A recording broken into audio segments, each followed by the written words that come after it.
Hello बच्चों, आइए प्रश्न को देखते हैं। अवकल का प्रयोग करके निम्नलिखित में प्रत्येक का सन्निकट मान दशमलव के 3 स्थानों तक ज्ञात कीजिए। यहाँ पे किसका सन्निकट मान ज्ञात करना है? 26 की घात 1/3 का।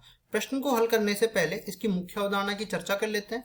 मुख्य अवधारणा, तो मुख्य अवधारणा में हम लोगों को निकालना है इसका सन्निकट मान। तो यहाँ पे लिखेंगे सन्निकट मान, और सन्निकट मान निकालने के लिए हम लोगों को काम में आने वाला है अवकलज के अनुप्रयोग। अवकलज के अनुप्रयोग, और इनको काम में लेने का भी तरीका मैं यहाँ पे निर्धारित करूंगा। देखो, जैसे मैं मान के चलता हूँ यहाँ पे y कोई फलन है, y बराबर में fx, जिसको मैंने मान लिया। अब इसका अवकलन करते हैं तो dy बटा dx का मान f डेश x के बराबर मिल जाता है। अब देखो आगे इसको सरल करते हैं। तो जब भी हम लोग किसी फलन का सन्निकट मान निकालना चाहे तो ये इसका जो अवकलज है dy बटा dx, ये इसके आंशिक अवकलज डेल y बटा में डेल x के बराबर हो जाता है। और डेल y का मान अगर मैं निकालना चाहूँ तो ये बराबर हो जाएगा dy बटा dx गुणा में डेल x। यहाँ पे dy बटा dx का मान मैंने f डेश x के बराबर पहले ही निकाल लिया है, तो डेल y बराबर हो जाएगा f डेश x गुणा में डेल x।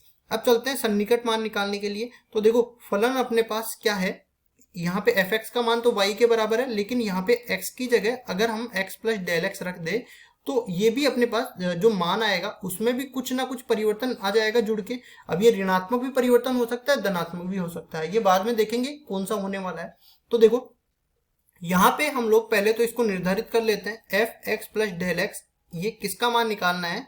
26 की घात 1/3 के बराबर। अब ये जो फलन दे रखा है ना, इसमें x भी मौजूद होगा और डेल x भी मौजूद होगा। x का मतलब ये है कि 26 के आसपास हमें ऐसी संख्या ढूंढनी है जिसकी घात 1/3 हमें पता हो। तो ऐसी संख्या अपने पास 27 होती है। तो इसको हम लोग लिख सकते हैं क्या, इस तरीके से 27 माइनस में 1, इस पूरे की घात 1/3। तो यहां से हम लोग एक चीज निर्धारित कर सकते हैं कि ये जो अपने पास 27 आया ये तो x का मान आ गया, और ये जो -1 आया ये डेल x का मान आ गया। लिख भी देते हैं, x बराबर में 27 आ गया और डेल x बराबर में -1 आ जाएगा। फिर उसके बाद देखो यहाँ पे फलन को निर्धारित कर देते हैं। y बराबर में fx, यहाँ किसके बराबर है? देखो x प्लस डेल x की घात 1/3 है, लेकिन हमें तो fx के रूप में चाहिए, तो किसके बराबर आ जाएगा? x की घात 1/3 के बराबर ये आ जाएगा। अब हमें इसका अवकलन भी ज्ञात करना है, तो dy बटा dx ये बराबर हो जाएगा f डेश x के बराबर, और ये आ जाएगा अपने पास 1/3 और x की घात 2/3 के बराबर आ जाएगा। अब ये सारा मान हम लोग दिए हुए सूत्र में लिख देते हैं। तो देखो दूसरी तरफ चलते हैं। हमारा सूत्र कुछ इस तरह से था, f x plus del x ये बराबर हो जाएगा fx plus f dash x गुणा में डेल x के।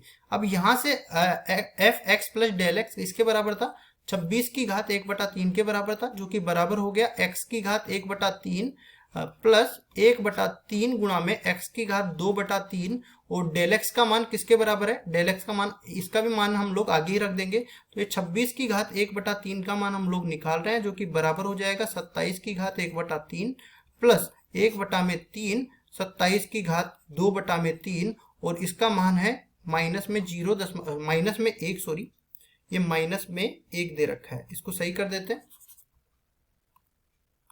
-1। अब उसके बाद देखो आगे सरल करते हैं। तो 26 की घात 1/3 ये बराबर हो जाएगा, चूंकि 27 की घात 1/3 3 के बराबर होता है, और माइनस अंदर बाहर आ जाएगा तो इधर आ जाएगा 3, और 27 की घात 2/3 का मान हम लोग निकालते हैं तो 9 के बराबर ही आता है। 9 को जब 3 से गुणा करेंगे तो फिर से 9 तिया 27 यहाँ पे बन जाएगा।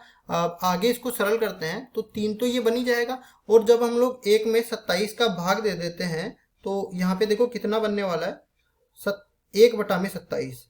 1/27 ये आ जाएगा 0, क्योंकि दशमलव के 3 अंकों तक हमें लेना है, तो 0.37, और 0 यहाँ पे कुछ बनने वाला है। तो देखो ये अपने पास आ जाएगा। इसको सरल कर लेते हैं आगे चल के। तो 26 की घात 1/3 ये बराबर आ जाएगा, सॉरी ये मैंने थोड़ा गलत कर दिया है यहाँ पे। 1/27 की जब 1/27 का जब हम मान निकालते हैं तो 0 पहले आता है दशमलव के बाद में, तो इसको सही कर देते हैं। यह आएगा अपना 0.037। अब जीरो लिखने की जरूरत नहीं है क्योंकि दशमलव के बाद 3 अंक अपने को मिल गए हैं। तो अब जैसे ही हम लोग 3 में से ये घटाएंगे 0.037, तो ये अपने को मिल जाएगा 2.963, ये मिल जाएगा। और ये किसका मान है? ये 26 की घात 1/3 का मान है और यही इसका सन्निकट मान है। तो यही हमारा उत्तर हो जाएगा। आशा करता हूँ ये सवाल आपको समझ में आया हो। धन्यवाद।